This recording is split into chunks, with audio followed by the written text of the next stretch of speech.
What's up, man? It don't even say anybody in here, Blackfort. It must be like delayed or something. Oh, man. Okay. Okay, I'm on Wi-Fi. I had to look. I was like, man. Franco, what's up? What's up, guys? I'm using my products. You know, when it's miserable outside and it's cold and you really can't go out and do anything, I figured I would spend the day and get my mower done. So I've got, if you don't follow me on Instagram, go follow me because I'm going to do before and the step of what it looks like after each thing. So I got a picture of before I started. I got a picture of the first application, second application, third application, and the last application.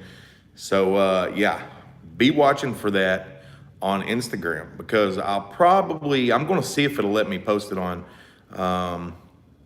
here on the community page of my YouTube. So we'll see what happens, I guess. I don't know. But the steps I take are as follows.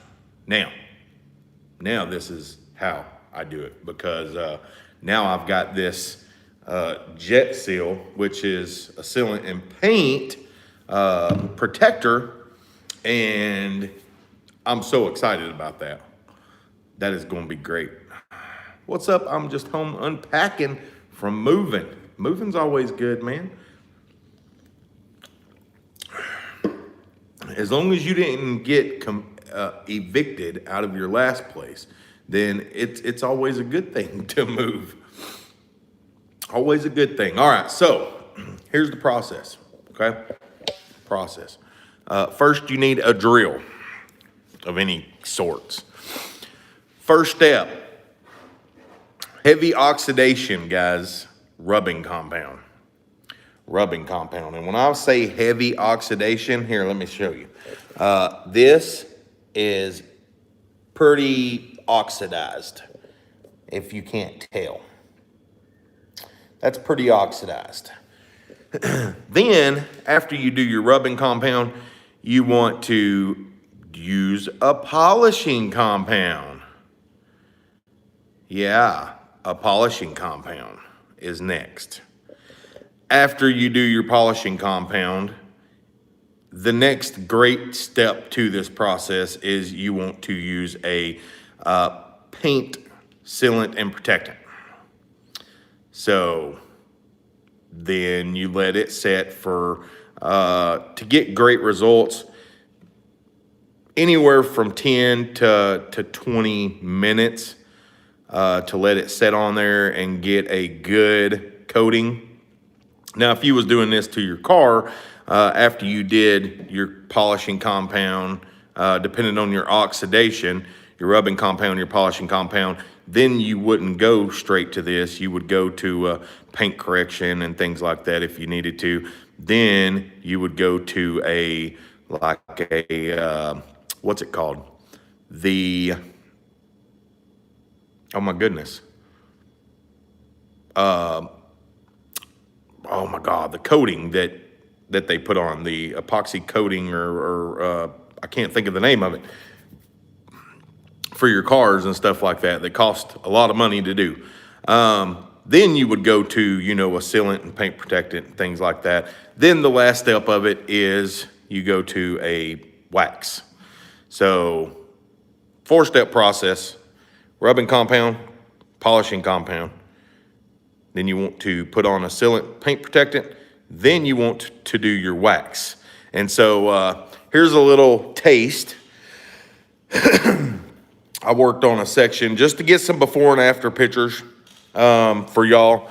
But I washed my mower yesterday, and you really can't tell because of the crap in the tires. But it's really not bad. Usually the rubbing compound is literally just for heavy oxidation. And when I show you the pictures of before, when you see them of the deck, then you look, that's heavy oxidation, guys. So, this is my deck. I always use the rubbing compound because it's pretty heavily oxidated. If you can't tell in here, this is pretty oxidated. So after the 4-step process, this is what you're going to get. A nice, smooth touch. You know, I went from here over and then did to about here. So all of this is done. And the 4-step process, you can tell, here's what it looked like before. And here is what it looks like after.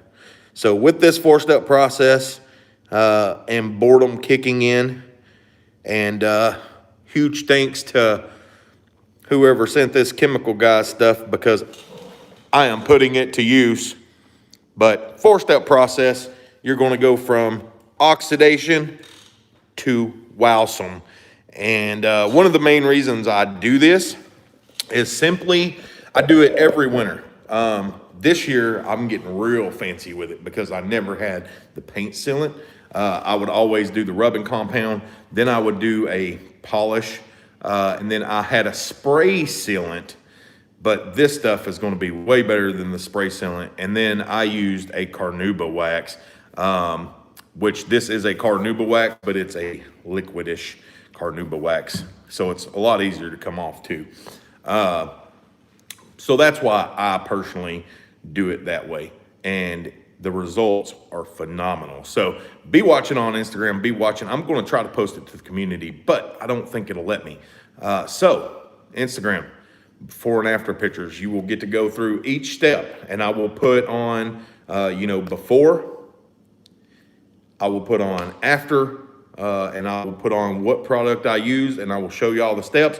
And I've got about 5 pictures of before to after to show you what it's going to look like. So I know a lot of people think I'm crazy for doing this, but man, during the season, it is so easy to clean your equipment, and it stays pretty and shiny. So anyway, all right, I'm going to finish this thing.